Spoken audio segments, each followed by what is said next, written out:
Hey folks, Eric the Old Jarhead here. I wanted to talk a little bit today about hobby sawyers versus production sawyers and whether or not there's a difference between a hobby sawyer and a production sawyer. If there's a difference, what would that be? So my thought at this point anyway is that the difference between a hobby sawyer and a production sawyer is really how they look at each job. So let's talk about what those definitions are, if we're going to define somebody that way. A hobby sawyer, in my view anyway, is somebody that they have a sawmill, they mill logs up for themselves, usually for projects they have. They don't mill them up to sell them to anybody. They're not dragging the mill out into the woods to mill for people. They're not a commercial sawyer. It's not something they do to earn a living. A production sawyer, on the other hand, is somebody that does it for a living, right? So somebody who goes out and produces lumber either on location for a customer for something that they're going to use, or they produce lumber at their own location that they're going to sell. So they're going to resell a product, or they're going on location and they're milling up for the customer. And of course, you know, one of the things that's always on the production sawyer's mind is, can I get repeat customers? Will this be a repeat customer? You don't want to be that guy that goes out and you just mill up and then wham, bam, thank you, ma'am, you're on the road and you're out of there. What is the difference between a hobby sawyer and a production sawyer? Okay, so let's look at that. A hobby sawyer, maybe they only mill up 1 or 2 logs here and there. They might even mill up half a dozen, perhaps more. But the difference is that a hobby sawyer typically isn't constrained by time. Time isn't an issue for them. And I will tell you, before anybody gets all excited, I can say that at times I'm a hobby sawyer and at times I'm a production sawyer. So there's really, that doesn't mean that you have to be one or the other. You can be both, and you may mill the same. But I do think there might be differences between how a hobby sawyer takes on the task of turning logs into lumber versus how a production sawyer does. And I suppose one question might be, which do you want to be? Is there a difference? Is one better than the other? I'm going to tell you no, one isn't better than the other. I will tell you that one doesn't necessarily produce better lumber than the other. It's just a matter of how you look at the logs that you have to mill and how you tackle those logs that I think can be a separating or dividing difference between what a production sawyer is versus what a hobby sawyer is. Let's look at that, what those differences might be. For one, a hobby sawyer, if they're only milling up 1 or 2 logs or half a dozen logs, they might take all week to do that. I know I used to run my mill in the evenings after work, and I would maybe run 1 log through the mill, maybe 2, depending on the time. A lot of times when I was up at the cabin, I was living at my cabin and milling for myself up there. And so what I would do is, you know, I'd get home from work at the end of the day, and I'd quickly change into my clothes I'm going to wear when I'm running my sawmill. No yoga pants here. And sorry, I had to throw yoga pants in there.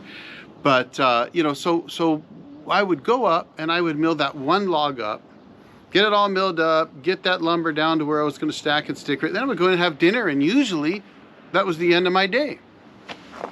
So does the guy that's milling 1 log or 2 logs or 3 logs, does he do things differently, or she, than the production sawyer that goes out on a job with 50, 60, 200 logs? Or maybe they've got an entire log yard and this is what they do day in and day out and day in and day out.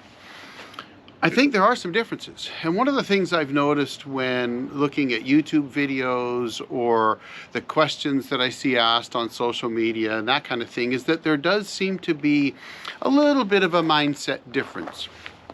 So for example, the hobby sawyer can take a mill like this one here and they roll a log up on there and make some cuts and roll it around and make some more cuts and kind of take their time to think about, well, you know, if I do it this way or that way, I'm going to get this or that out of the log. Oh, maybe I'll adjust the pith a little bit here, or, you know, yeah, there's a little stress right there, but I'll work on that later. They're not in a hurry to do anything, and I'm not saying production sawyers are in a hurry, but for a production sawyer, there's something that I call economy of movement. It's not about being in a hurry. but it is about taking the least amount of time that you can to mill up each log and get the best lumber out of it that you can. And so you're going to do certain things that are maybe different than what the hobby sawyer might do. So the first thing I'm going to do, you get on a job site, the first thing you're going to do is you're going to look at the log deck. You want to make sure, and hopefully you've communicated this with your customers ahead of time, you want to make sure all the big ends are on the same side of the log deck. It's not efficient to have big ends here and big ends there. You want to make sure your log deck's not, 5 logs high. Sometimes I've rolled up on a site to do a site walk and the customer's got 4 or 5 logs high in their log deck. It's not really a good situation to try to hand roll those logs down and not slam them into the mill or hurt somebody.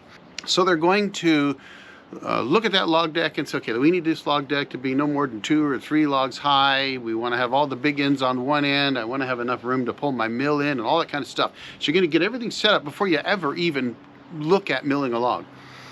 The next thing you're going to do, which I think most of us do, and it's very typical, is that the mill itself is going to be set up for the best continued repetitious movement in milling logs. And by that I mean simple things like turning on the debarker and having the debarker switch in the on position at all times, and if you're not using it, it's swung out of the way, and you can turn it off if you're not using it, but you start with the debarker on.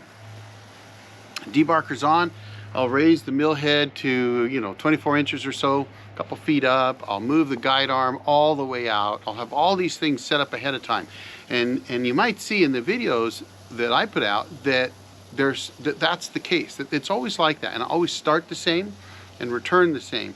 What that does is it creates what I like to call muscle memory. I just know that that's the way it is all the time. So the movements that I need to make are very small, very limited. It's repetitious, it's easy to remember. I just know that I need to do certain things at certain times. Now, of course, if you've only milled up a few logs or a few dozen logs, you might not be quite in that groove yet. But if you've milled up, 1,000 logs or more, maybe many thousands of logs, you've gotten all these things down. So let's look at that from the production sawyer's standpoint. The production sawyer has the mill ready, everything's ready to go, and it's always going to be that way at the start of every log. They're going to load that first log up, and when they load that log up, the very first thing they're going to do is they're going to look at the stress of that log. Now, a lot of them, myself included, will make sure that the stress is horizontal at the start, and what I like to call hooks to the right. Hat tip magic man for that one. So I'm going to have stress horizontal, hooks to the right. That means that if the log bends at all, the two ends kind of bend out away, and that's your hooks, right? So they're going to be to the right. I'm going to get that log on the deck, hooks to the right. I'm going to roll it in that position. Sometimes I have to hold it there because logs with a bit of stress in them want to move even after you let go. Then I'm going to raise the toe board on the far end because I want my big end of that log facing me. I'm really only going to be using that far end toe board 90% of the time or better, right? That means I'm less likely to forget that it's up. Ask me how I know that. So you raise the toe board automatically. Just going to raise the toe board because the small end is going to have the pith lower than the big end. So I'm just going to automatically do it. Hooks to the right, raise the toe board. Then I'm going to jump up and I'm going to check the pith height on the near side and on the far side. And when I come back, I'm going to make one adjustment. I'm going to either lift or lower that toe board a little bit to try and get that pith centered. I'm not going to spend a lot of time messing around with it though. As long as it's reasonably close to center, I'm good to go. It's okay. If it's off a 1/4 inch, it's not going to make a difference. So once I've done that and the log is now clamped and I've pulled the log roller out of the way, I'm going to run the mill head down to the center of the log. Now this is something different that guys with lasers wouldn't need to do because they got a laser. They can see where that first cut's going to be. What I'm going to do though is I'm going to run the mill head down to the center of the log, drop the band on the log, which by the way is already sitting at 3,000 pounds. Everything's already set up, ready to go. I don't have to deal with it now. I'm going to look at my scale and know what that height is. Maybe it's 18 inches.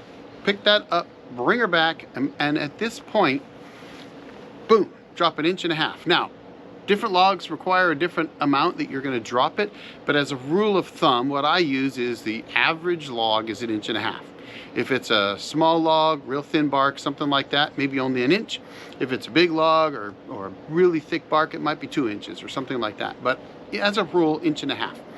Drop it 1.5 inches and run down the log. That's going to give me a good opening face.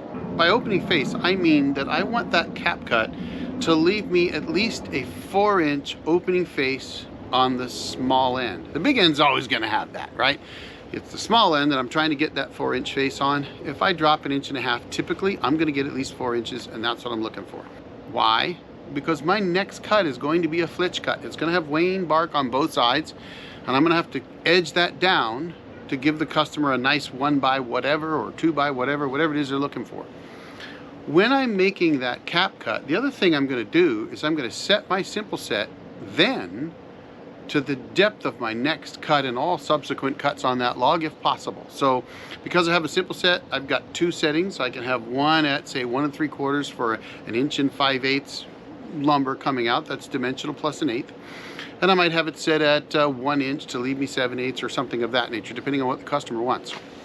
So I'm going to set that one so that as soon as I get down to the other end and the off bearers pull that slab off, I can lift the head up just a 1/2 inch or so above that cut, draw it back, hit the down switch, and immediately be ready to go into my next cut.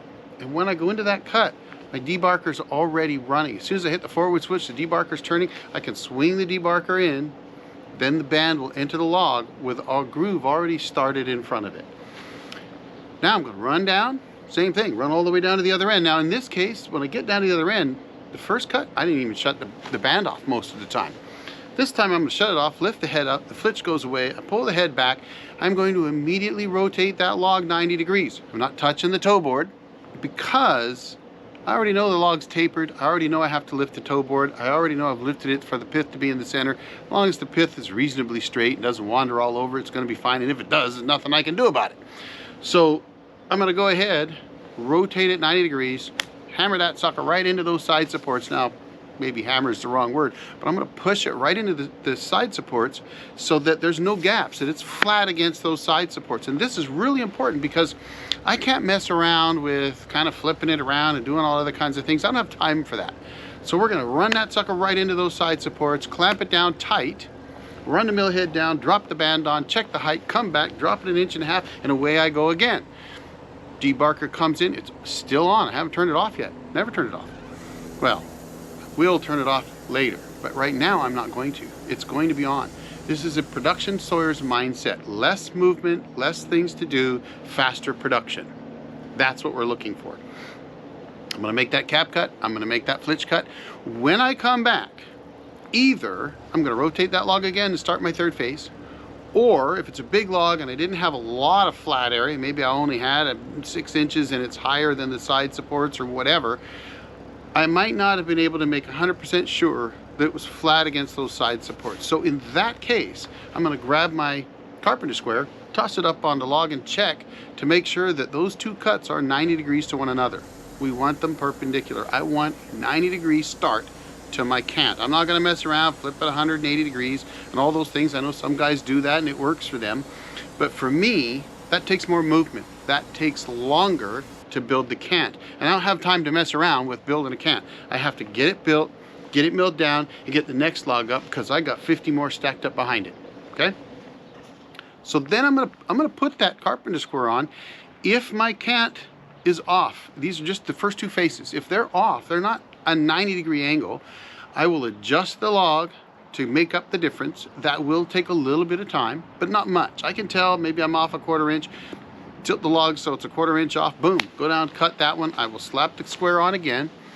If it's good, I'm good. Now I'm going to rotate it to my third face, and the third face is where this gets interesting because the hobby sawyer may not be thinking about where that third face is in terms of where the stress has rotated to. They might not be thinking that now you may be setting the width of the cant or the height of the cant based on the type of lumber that you're trying to produce for the customer. And that's kind of important. If you think about it, I said in the beginning, I'm going to roll that log up and I'm going to put the stress horizontal on the deck. Hooks to the right. I repeat that a lot.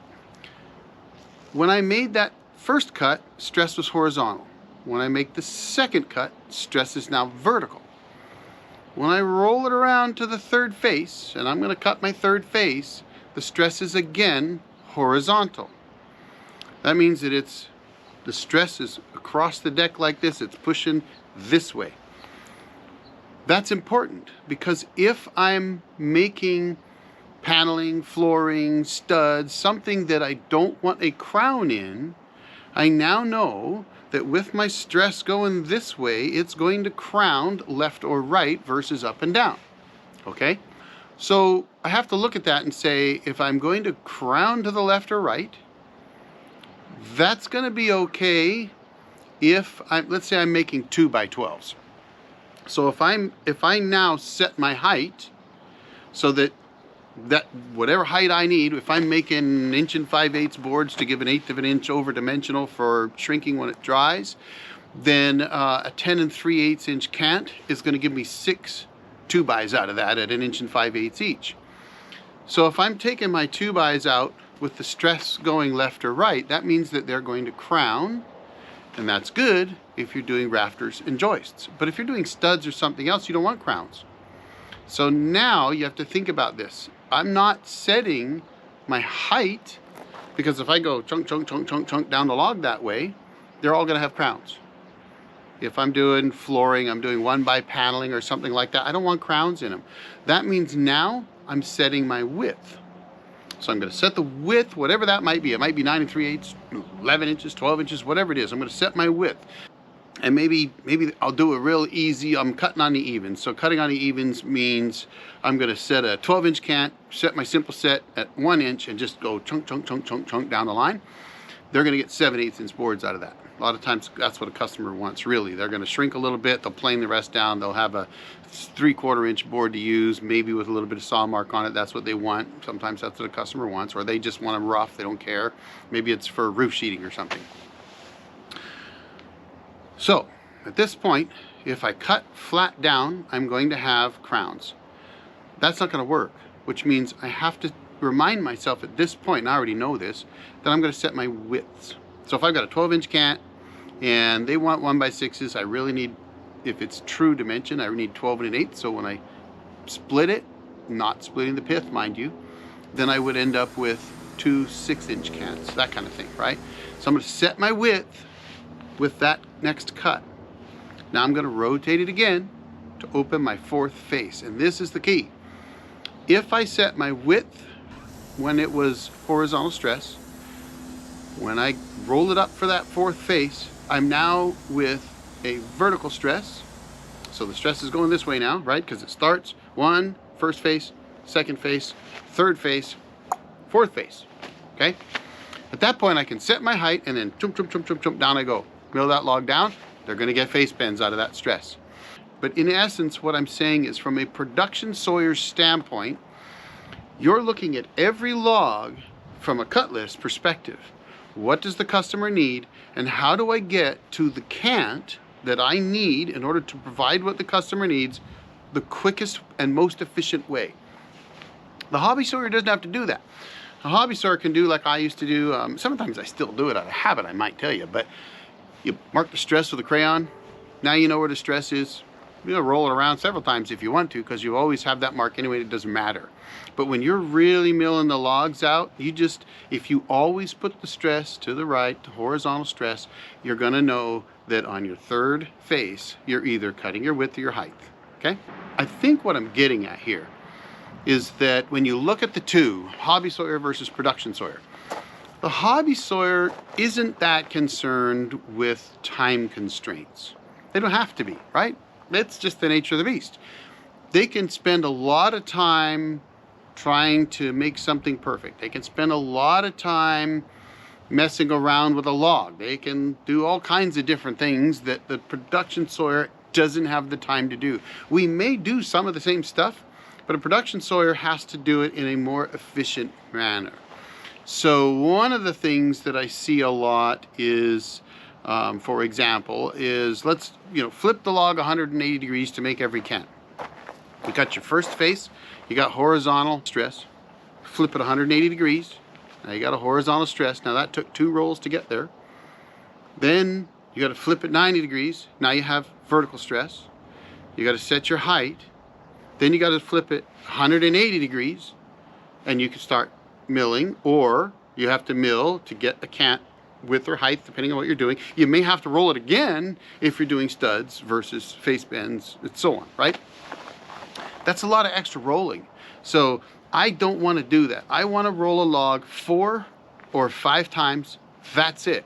The only other time I'm going to roll a log or flip them 180 degrees is if the stress is causing cant pop. That's what I call it. Cant pop is when you mill to a cant, you take a board off and the cant lifts or it humps up in the middle. Okay, now you might have to flip it 180 degrees, take some of that stress out, take another board out, flip it 180 degrees and do that again. That's different. That's in a situation where you just can't get away with 4 or 5 log rolls to get the log done. That's an entirely different scenario. But otherwise, from a production standpoint, I don't want to mess around. And I guess if I go back to the point of this video, which is there a difference between a hobby sawyer and a production sawyer? I would say that you can be both, but when you're production sawing, time is of the essence. You've got to get the time you spend on each log down. So again, I think I'm not insulting anybody. I know sometimes guys take offense to my saying there's a difference between a hobby sawyer and a production sawyer, and there may not be.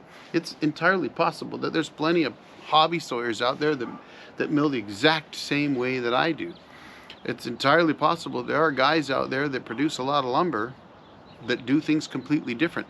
But I will tell you that to maximize the production on your sawmill, you have to minimize your own movements. That's what I call economy of movement. And I think that, in my mind anyway, is the biggest difference between a hobby sawyer and a production sawyer. The production sawyer, economy of movement is king. They have to keep the movement down.